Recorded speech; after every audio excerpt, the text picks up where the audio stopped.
और मेरे ख़्याल में किसी का काम कोई भी हो, मैं सारी दुनिया के काम मिला के बात कर रही हूँ, कोई भी किसी औरत का काम हो, कोई भी पेशा हो, आप कौन होते हैं किसी को ये बताने वाले कि तुम कितने अच्छे हो या तुम कितने बुरे हो? कि अल्लाह तुम्हें बताने का क्या पता, वही इंसान अल्लाह के हम सबसे ज़्यादा करीब हो। और ये बात बिल्कुल हकीकत है कि हमारे माशरे में हर किसी को बताया जाता है कि तुम सही हो और तुम गलत हो। कोई भी औरत कोई भी काम कर रही है, वो बेचारी चाहे घर बैठ के कपड़े ही सिलाई कर रही है, तब भी उसको लोग नहीं छोड़ते। और अगर वो बाहर निकल के जॉब कर रही है और तब भी नहीं छोड़ते। किसी भी हाल में कोई भी औरत कोई काम कर ले तो उसको तो बख्शिश है ही नहीं है, किसी तरह भी नहीं है।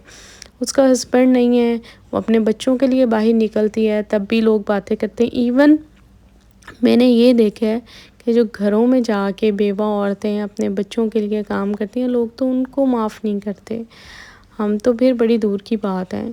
अस्सलाम वालेकुम मैं यूट्यूब फैमिली, कैसे हैं आप सब? आई होप माशाल्लाह सब ठीक ठाक होंगे। अल्हम्दुलिल्लाह जी हम भी बिल्कुल ठीक ठाक हैं। आज सुबह उठते ही सबसे पहले तो मैंने कहा कि मैं अपना जो है ना जिंजर गार्लिक का पेस्ट बना के रख लूँ। आपको पता है डेली जो है ना वो इतना ज़्यादा मसला बनता है। टमाटो पेस्ट उस दिन सारा रेडी हो गया था। इससे ये होता है कि फिर मेरे काम करने में बहुत आसानी हो जाती है और सब कुछ बना हुआ होता है, तो मैं फ़ौरन से जो है ना वो कर लेती हूँ ऐड।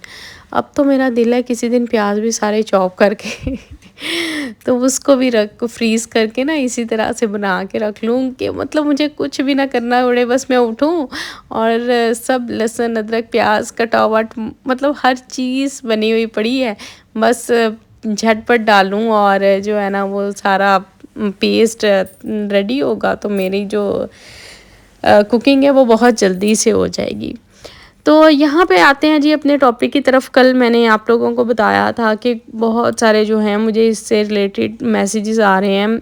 मैंने कल भी मैं एक बात कर रही थी बहुत ही प्यारी सिस्टर से, तो उनको इंडिया से हैं वो। कल भी मैं उनको यही कह रही थी कि देखें आप बेशक मुझसे इन्फॉर्मेशन ले रही हैं, आप आ रही हैं, लेकिन बहुत स्ट्रगल करनी पड़ती है यहाँ पे को। तो कल को खुदा ना करे मतलब ऐसा कुछ हो जाता है, जिन मुश्किलों से मैं गुजरी हूँ मुझे पता है, तो आप तो फिर मुझे ही बद्दुआएं देंगी कि तुमसे पूछा था, तुमसे ये किया था। तो फिर वो नेगेटिविटी में चला जाता है ना कि मतलब तुमने मुझे गाइड किया था और देखो अब मेरे साथ ऐसा हो रहा है। तो इस बात से ना मुझे बड़ा ही डर लगता है, बड़ा ही डर लगता है। मैं जब यहाँ पे आई थी ना, जिस दिन मैं अकेली बच्चे लेके यहाँ पे आई थी, तो कुछ ना पूछें कि उस दिन एक बहुत बहुत बड़ा दिल करके मैं घर से निकली थी। मतलब कोई पता नहीं किस तरह से मैंने ये फ़ैसला कितनी दफ़ा किया था और कितनी दफ़ा तोड़ा था। ये कोई आसान काम नहीं है, ये बहुत मुश्किल है, बहुत मुश्किल है। मैं आपको शायद अपने अल्फाज में ना समझा सकती हूँ ना बता सकती हूँ। ये फ़ैसला करना भी बहुत मुश्किल था, अकेले बच्चों के साथ यहाँ पे आना, और अब ये उससे भी ज़्यादा मुश्किल है कि बच्चों को लेके स्टिल यहाँ पे रहना। तो मेरे लिए ना ये चीज़ें बहुत मुश्किल थी जो मैंने की हैं और जो मैं कर रही हूँ।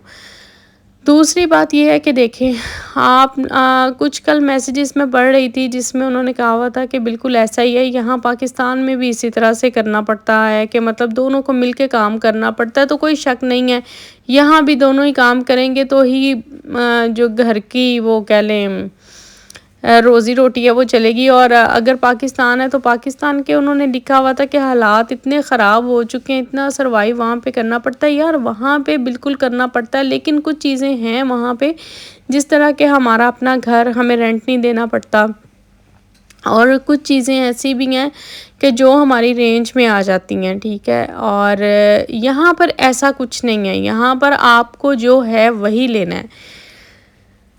उफ़ मैं क्या क्या बताऊँ आपको, बस बहुत सारी डीप बातें हैं जो कि मैं क्या अब शेयर करूँ आपसे। तो बहरहाल जिसने भी आना है अपनी ज़िम्मेदारी पे आना है, आएँ बिल्कुल आएँ, लेकिन ये चीज़ हमेशा जहन में रखें, प्लस पॉइंट भी रखें और जो है वो माइनस पॉइंट भी रखें कि जहाँ पे आपको इतनी फैसिलिटीज़ मिलेंगी ना, इतनी ज़्यादा आपकी ज़िंदगी सुकून में आ जाएगी, तो वहाँ पे आपको कुछ ना कुछ बुरे दिन भी देखने पड़ेंगे। कुछ ना कुछ पाने के लिए कुछ खोना पड़ता है, ये चीज़ आप अपने माइंड में रखें, ठीक है। तो तो इसलिए मैं ये नहीं कहूँगी कि ठीक है आप ये कह रहे हैं अगर कि हम पाकिस्तान में भी ऐसे ही सर्वाइव कर रहे हैं तो कोई बात नहीं, आप यहाँ पे आके कर लें। वहाँ पे हाँ, वहाँ पे बिल बहुत ज़्यादा आ रहे हैं। अभी मैं लास्ट जब गई हूँ तो 15 डेज़ के लिए गई हूँ, और 15 डेज़ में मतलब जो बिल आया था घर का वो 40,000, मतलब इतना ज़्यादा। और मैं अकेली थी, एक एसी वो भी रात में सिर्फ मैं चलाती थी, दिन में वो बंद ही होता था। मैं कभी कहीं होती थी कभी कहीं, बहुत कम होता था कि मैं घर में ना दोपहर के टाइम या दिन के टाइम एसी चला लूँ। और बाकी जो है मुझे समझ ही नहीं आ रही कि इस कदर ज़्यादा बिल, इस बात से तो वाकई सब सच्चा ही रोते हैं, लेकिन क्या करें। और यहाँ की अगर मैं बात करूँ तो यहाँ पे जो रूल्स हैं उनको फ़ॉलो करना बहुत ज़्यादा ज़रूरी होता है। अगर आप नहीं फ़ॉलो करते हैं तो उससे फिर ये हो जाता है कि बहुत सारी प्रॉब्लम्स में आप घिर जाते हैं, ठीक है। वहाँ पे देखें, एक दफ़ा हम गाड़ी ले लेते हैं और वो गाड़ी जो है ना, बस वो चाहे वो इंस्टॉलमेंट पे या वैसे है, वो गाड़ी हमारी है। यहाँ पे हर 1 साल के बाद या शायद 1 साल के बाद गाड़ी को दोबारा रीन्यू करवाना होता है। उसका मुल्किया, उसका ये करो, उसके सारे पेपर बनवाओ, आपके नाम पे है, उस पे काफ़ी ज़्यादा पैसे लग जाते हैं। तो यहाँ पे हर चीज़ को हम लोगों ने फ़ॉलो करके चलना होता है। लेकिन कुछ चीज़ें ऐसी होती हैं, अगर आप गलती से भी कुछ ऐसा कर जाते हैं तो बस फिर समझ लें कि उसके बाद आपके लिए ना मुश्किल ही मुश्किल होगी, आसानी कोई नहीं होगी। और बहुत सारे लोग ऐसे हैं कि अभी जो डिपोर्ट होके तो वो बैठे हुए हैं। अभी रिसेंटली मेरी ही बिल्डिंग में से एक उनके हस्बैंड और हस्बैंड वाइफ थे और उनके साथ एक छोटा बच्चा था। अब वाइफ भी यहाँ पे हैं, वो करती हैं पार्लर में जॉब कर रही हैं, और छोटा सा बच्चा है, और हस्बैंड को डिपोर्ट कर दिया गया। वो प्रॉपर्टी से रिलेटेड काम करते थे और बस कुछ ऐसे इशू बन गए कि जिनकी वजह से उनको हमेशा के लिए पाकिस्तान डिपोर्ट कर दिया गया, और वो दोबारा कभी भी यहाँ पे यूएई में नहीं आ सकते। तो ये बहुत सेंसिटिव चीज़ें होती हैं, यहाँ पे हर एक चीज़ को देख के चलना होता है, समझ के सोच के चलना होता है। तो यहाँ पे मैं ये कहूँगी कि देखें, जहाँ पे बहुत ज़्यादा जो हैं वो चीज़ें अच्छी भी हैं ना, तो उसके साथ साथ नेगेटिव भी बहुत कुछ है, तो बर्दाश्त करना पड़ेगा। अगर तो आप में इतनी हिम्मत और हौसला है बर्दाश्त करने का तो बिल्कुल आएँ।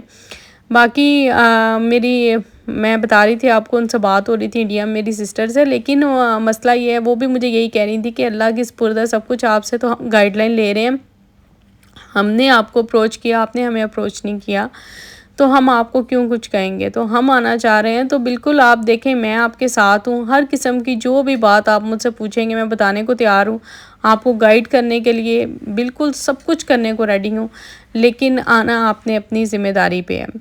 अल्लाह ताला जी सबको जहाँ जहाँ पे है, कोई अल्लाह ताला बहुत ज़्यादा उसको खुशियाँ दे, रिस्क से नवाजे, आमीन सुमा आमीन। बस इस तरह से ये ना जो लाइफ बस चलती जाती है। तो आज ही मैंने देखें आपके साथ बातें करते करते कितनी कुकिंग कर ली। एक तो बहुत दिन हो गए थे, ज़ाहिर है मील बन रहे थे, लंच के टाइम भी डिनर के टाइम भी, तो बच्चे जो हैं वो तंग आ गए थे कि हमें कुछ डिफरेंट बना के दें। आज फिर मैंने सोचा कि मैं KFC राइस बना लेती हूँ। जन्नत और एहसन पढ़ते पढ़ते जाके अंदर सो गए थे, तो फिर मैंने जन्नत को जगाया ही नहीं। मैंने कहा अच्छा चलो कोई बात नहीं, सो ही रहे, तो मैं फटाफट से ना बर्तन भी वॉश कर लेती हूँ। शोभा की तबीयत कितने दिन से ख़राब हुई हुई है, वो आ ही नहीं रही है, इतना ज़्यादा काम बढ़ गया ना, बहुत ज़्यादा। अब मेरा दिल, वो बेचारी बीमार है, कह रही थी मैं आ जाऊँगी जिस दिन ठीक हुई। मेरा दिल भी नहीं है कि मैं किसी और को कहूँ, वो इतनी अच्छी है, बहुत अच्छी है। तो इसलिए जो है ना फिर सारे काम जो है साथ साथ में खुद करने पड़ रहे हैं। अभी मैंने आलू बैंगन का भरता बनाना था आज, तो वो जल्दी जल्दी से झटपट वाली रेसिपी जो है ना वो मैंने ट्राई की, और फ़ौरन से वो तो बन गए माशाल्लाह बहुत ही मज़ेदार से। तो अभी यहाँ पे जो है मैंने हॉट शॉट फ्राई करके रख ली हैं KFC राइस के लिए। उसकी रेसिपी मैं आपको पहले भी दे चुकी हूँ, और यहाँ पे सारे बर्तन जो है वॉश कर लूँगी मैं करके। उसके बाद फिर मैं KFC राइस बना लूँगी। राइस बनाने के बाद फिर आप खुद सोचें, जिस बंदे ने इतना काम किया हुआ उसकी क्या रूटीन होनी है। आप लोग कह रहे हैं मुझे व्हाट्सएप पे इतने मैसेजेस आए हुए हैं जिनका आंसर नहीं मैं कर पाई। I am very sorry. यकीन करें कि इतना ज़्यादा मतलब थक जाती हूँ ना, फिर तो मैं अंदर जाती हूँ। जब खाना खाते कहते हैं पेट भर के, इतनी थकावट के बाद जब खाना खाया जाता है ना, तो मतलब खुद ही आइज़ बंद होना शुरू हो जाती हैं। इतनी नींद आती है, इतनी नींद आती है बहुत। तो मैं तो वहीं पे लेटे लेटे मेरी आँख लग जाती है। रात को पता नहीं फिर किस टाइम पे खुलती है। तो बस कुछ इसी तरह से रूटीन चल रही है अल्हम्दुलिल्लाह। और बाकी ये है कि कुछ लोग पूछ रहे थे कि बच्चे पाकिस्तान जा रहे हैं। मैंने आपको पहले भी बताया था कि पाकिस्तान के हालात भी कुछ इसी तरह, महंगाई वहाँ पे भी बहुत बहुत बहुत ज़्यादा है इस टाइम।